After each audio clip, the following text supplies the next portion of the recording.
Hey everybody, just thought I'd get a little early start on this one. Um, how you doing today? So let's talk about a few things. Been pretty good still so far as my anxiety goes. But we're kind of heading into the 4th of July week here, and it means a lot of different things for a lot of different people. Um, you know, Traditionally it's our celebration of our independence here in the States. And myself, I'm a Marine. Not anywhere near a Marine shape, but yeah, I'm still a Marine. I served back in the 90s during Desert Storm, Desert Shield.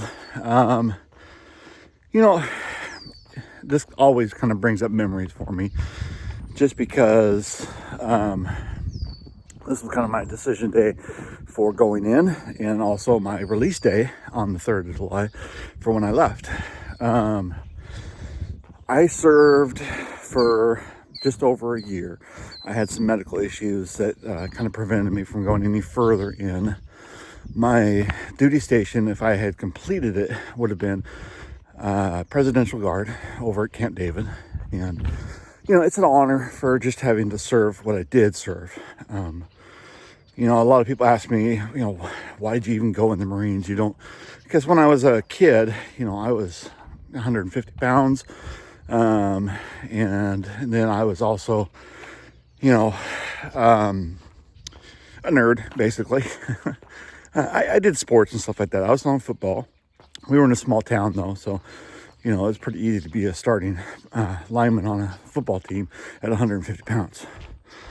But anyways, the nice part about being back then is that, a lot of people ask me, well, what's going on? Why'd you go in the Marines? Well, I did it because my parents told me that I wasn't going to be able to do it. My family, it's kind of a complicated situation, but the simplest excuse for it is, my mom, she was an alcoholic. Wonderful lady, don't get me wrong. When she was on her good days, she was the most loving and caring person in the world. However, there wasn't a lot of good days. Most of the time, she kept herself a pretty good buzz going on, and I'd probably say every couple of days, she would go beyond that little buzz, and you could tell that wasn't a day that you wanted to, mess with mom. Which is, in retrospect, I look at my childhood as a lot of wanting to get away. I spent almost all my day that I could out in the neighborhood. If there wasn't any kids to play with, I talked with the adults in the neighborhood. We were in a small neighborhood, so, back then it wasn't anything of a big deal that a kid was, going talking with adults. There was particular adults in the neighborhood that fascinated me. There was a lady that she basically did pottery. That was back when Mount St. Helens blew, and we lived kind of, about just over an hour away from the mountain.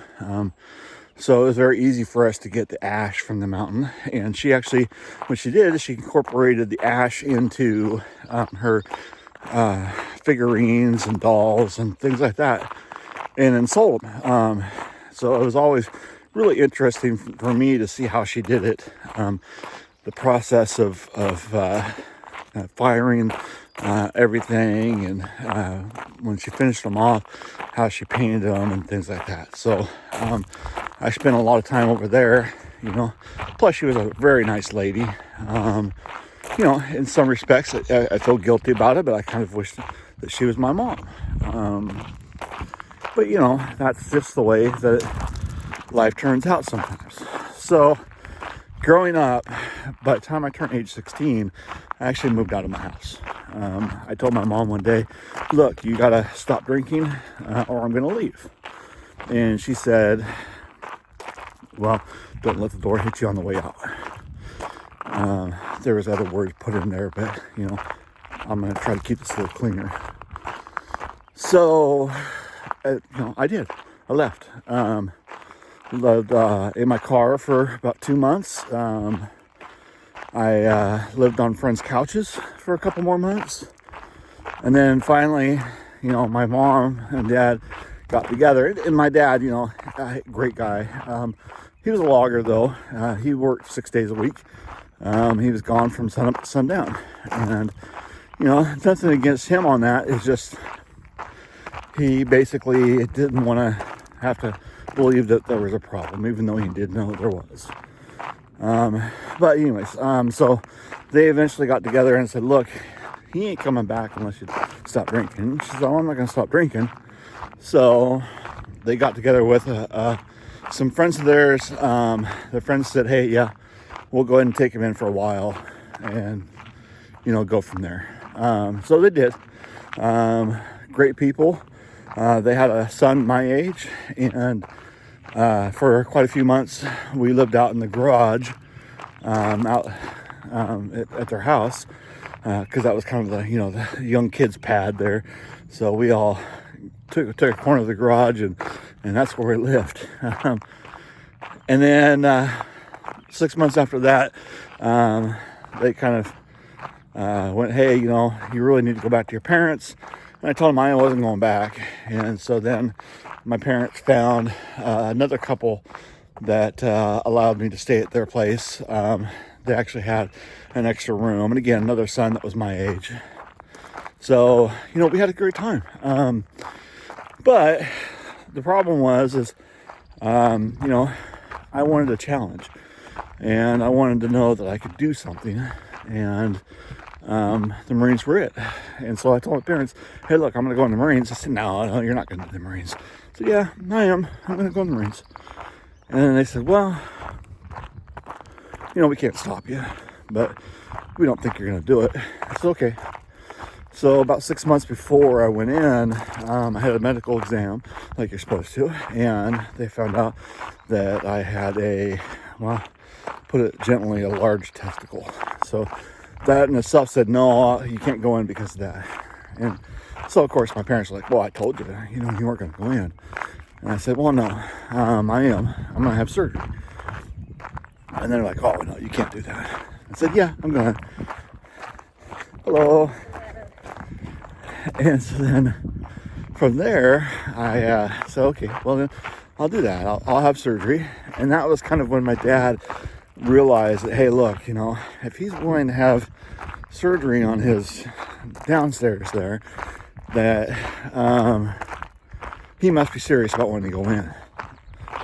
And so I did. I went in, had the surgery done, got in the Marine Corps, was one of the top people in my class, qualified expert on shooting. I think it was like 3 points off the course record for shooting. So, it was something I found a love for. I can't necessarily say that I was, Mr. Go Marine Corps, but it was something that filled me with a lot of pride that I was in there and I was doing this.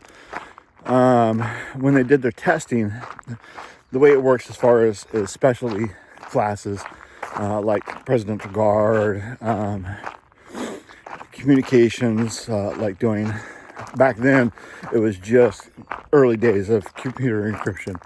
They didn't have drones and things like that, but all those kind of things, you had to basically test for it.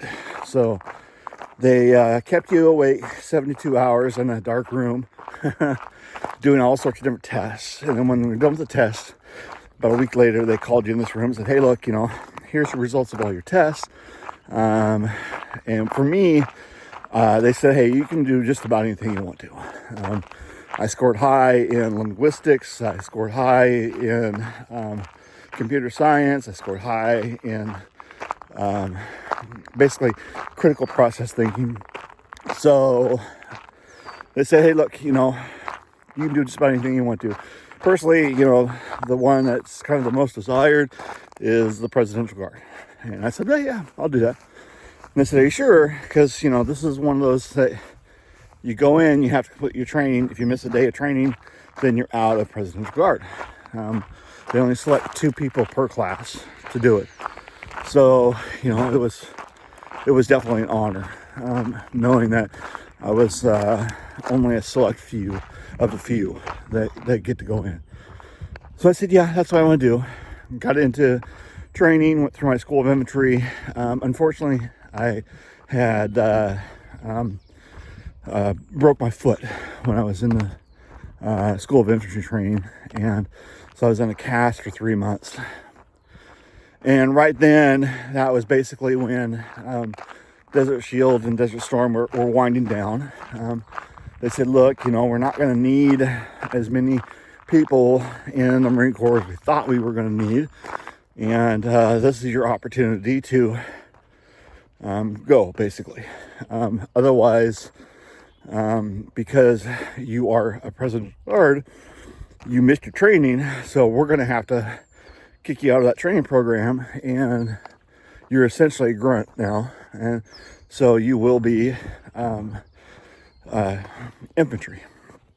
And I said, well, don't really want to do infantry. I said, well, we can probably put you back into your original MOS, which was admin at that point.